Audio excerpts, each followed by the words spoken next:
మీకు తెలుసా? మన స్వేచ్ఛగా మాట్లాడగలగడం, చదువుకోగలగడం, న్యాయం కోరగలగడం ఇవన్నీ మన రాజ్యాంగం ఇచ్చిన హక్కులు. ఈ వీడియోలో మనం భారత రాజ్యాంగంలో ప్రాథమిక హక్కులు ఎన్ని ఉన్నాయి, వాటి ఉపయోగాలు ఏమిటి అన్నది పూర్తిగా తెలుసుకుందాం. Hi friends, welcome to my channel A case GK point. అసలు ప్రాథమిక హక్కులు అంటే ఏంటి? రాజ్యాంగం చేత గుర్తించబడి అమలు చేయబడుతున్న హక్కులను ప్రాథమిక హక్కులు అంటారు. భారత రాజ్యాంగంలో 3వ భాగంలో 12 ఆర్టికల్ నుండి 35 ఆర్టికల్ వరకు ఉన్న నిబంధనలు ప్రాథమిక హక్కుల గురించి వివరిస్తాయి. వీటిని అమెరికా రాజ్యాంగంలోని బిల్ ఆఫ్ రైట్స్ నుంచి తీసుకున్నాము. వీటిని భారత రాజ్యాంగ మ్యాగ్నా కార్టా అంటారు. పౌరుల వ్యక్తిత్వ వికాసానికి, ప్రజాస్వామ్య రక్షణకు ఇవి పునాది. రాజ్యాంగంలో 6 ప్రాథమిక హక్కులు ఉన్నాయి.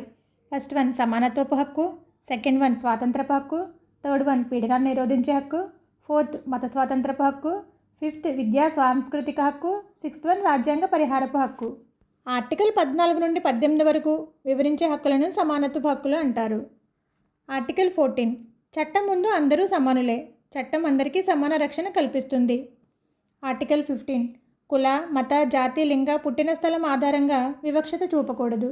పబ్లిక్ స్థలాలు, బహిరంగ ప్రదేశాలలో కూడా వివక్షత చూపకూడదు. స్త్రీ శిశు సంక్షేమం కోసం ప్రత్యేక సదుపాయాలు చట్టరీత్యా కల్పించబడ్డాయి. ఎస్సీ ఎస్టీల అభ్యున్నతి కోసం ప్రభుత్వం ప్రత్యేక శాసనాలను చేయవచ్చు. మైనార్టీ విద్యా సంస్థలు మినహా మిగతా ఎయిడెడ్ ప్రైవేట్ విద్యా సంస్థల్లో ఎస్సీ ఎస్టీ మరియు సామాజికంగా ఆర్థికంగా వెనుకబడిన వారికి రిజర్వేషన్లు కల్పించబడతాయి. ఆర్టికల్ 16 ప్రభుత్వ ఉద్యోగాల్లో సమాన అవకాశాలు. ప్రభుత్వ ఉద్యోగాల్లో పౌరులందరికీ సమాన అవకాశాలు ఉండాలి.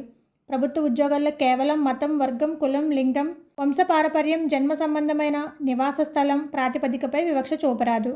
కొన్ని ప్రత్యేక సమస్యల దృష్ట్యా కొన్ని రకాల ఉద్యోగాలు స్థానికులకే పరిమితం.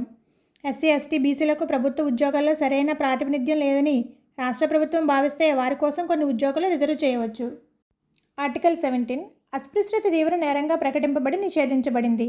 అస్పృశ్యత నేర చట్టం 1955 రూపొందించబడింది. 6 నెలల నుండి 2 సంవత్సరాల వరకు జైలు శిక్ష, ఎన్నికల్లో అనర్హత ఉండే అవకాశం ఈ చట్టం తెలియజేస్తుంది. ఆర్టికల్ 18 బిరుదుల రద్దు. సైనిక, విద్యాపరమైన బిరుదులు మినహా ఇతర బిరుదులు ప్రభుత్వం ఎవరికీ ప్రకటించరాదు.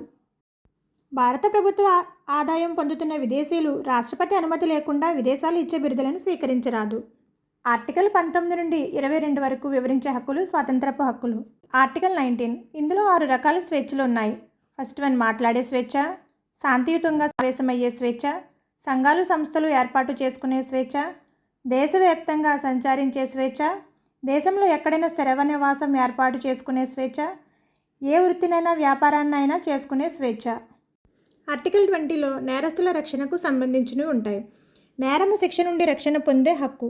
చట్టాన్ని ధిక్కరించి నేరం చేసినప్పుడు శిక్షించాలి. ఒక వ్యక్తికి ఒకే నేరానికి 1 కంటే ఎక్కువ సార్లు విచారణ చేయడం, శిక్షలు వేయడం నుంచి రక్షణ.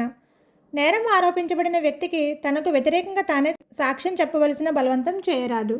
ఆర్టికల్ 21 జీవించే హక్కు మరియు వ్యక్తిగత స్వేచ్ఛ. ఆర్టికల్ 21A విద్యా హక్కు. 6 నుంచి 14 ఏళ్ల పిల్లలకు ఉచిత మరియు నిర్బంధ విద్య. ఆర్టికల్ 22 అక్రమ నిర్బంధం నుండి రక్షణ. అరెస్ట్ కాబడిన వ్యక్తిని 24 గంటల్లో సమీప మెజిస్ట్రేట్ ముందు హాజరుపరచాలి. సాధారణ పరిస్థితుల్లో వ్యక్తి అరెస్ట్ అయితే 3 నెలలకు మించి నిర్బంధించరాదు. అరెస్టుకు వ్యతిరేకంగా పిటిషన్ వేసుకునే అవకాశం ఉంటుంది. నిర్బంధంకు గల కారణాలు తెలపకుండా ఉండే అధికారం ప్రభుత్వానికి ఉంది. ఆర్టికల్ 23, 24లో వివరించే హక్కులను పీడనాన్ని నిరోధించే హక్కులను అంటారు. ఆర్టికల్ 23 పీడనాన్ని నిరోధించే హక్కులో భాగంగా మనుషులు క్రయ విక్రయాలను, కిడ్నాప్స్, బలవంతపు వెట్టి చాకరీలు నిషేధం. ఆర్టికల్ 24 పిల్లలచే కఠినమైన పనులు చేయించరాదు. బాల కార్మిక వ్యవస్థ రద్దు చేయబడింది. ఆర్టికల్ 25 నుంచి 28 వరకు వివరించే హక్కులను మత స్వతంత్రపు హక్కులను అంటారు. ఆర్టికల్ 25 ఆత్మ ప్రబోధం ప్రకారం ఇష్టమైన మతాన్ని స్వీకరించవచ్చు, మత ప్రచారం చేసుకోవచ్చు, బలవంతపు మత మార్పిడి నిషేధం. ఆర్టికల్ 26 మత సంస్థల నిర్వహణలో స్వేచ్ఛ. ధార్మిక సంస్థలను ఏర్పాటు చేసుకోవచ్చు, స్థిర ఆస్తులను సంపాదించుకోవచ్చు. ఆర్టికల్ 27 మత పోషణకు, వ్యాప్తికి పన్నులు వసూలు చేయరాదు. ఆర్టికల్ 28 విద్యాలయాలలో మతబోధ. ప్రభుత్వ ధన సహాయంతో నడుపుచున్న విద్యాలయాల్లో మతబోధ చేయరాదు. ఆర్టికల్ 29, 30లో వివరించే హక్కులను విద్యా సాంస్కృతిక హక్కులు అంటారు. ఆర్టికల్ 29 అల్పసంఖ్యాకుల ప్రయోజనాల రక్షణ. అల్పసంఖ్యాకులు తమ భాష, లిపి, సంస్కృతిని పరిరక్షించుకోవచ్చును. ప్రభుత్వ ఆర్థిక సహాయంతో నడిచే విద్యాలయాల్లో కులము, మతము, భాష, జాతి పేరిట ప్రవేశాన్ని నిరాకరించరాదు. ఆర్టికల్ 30 అల్పసంఖ్యాకులు విద్యాలయాలను స్థాపించి నిర్వహించుకోవచ్చు. ఇది విదేశీయులకు కూడా వర్తిస్తుంది. అల్పసంఖ్యాకులు తమ భాష, లిపి, సంస్కృతిని పరిరక్షించుకునేందుకు విద్యా సంస్థలు ఏర్పాటు చేసుకోవచ్చు. 6th వన్ 32వ ప్రకరణలో వివరించే హక్కు రాజ్యాంగ పరిహారపు హక్కు.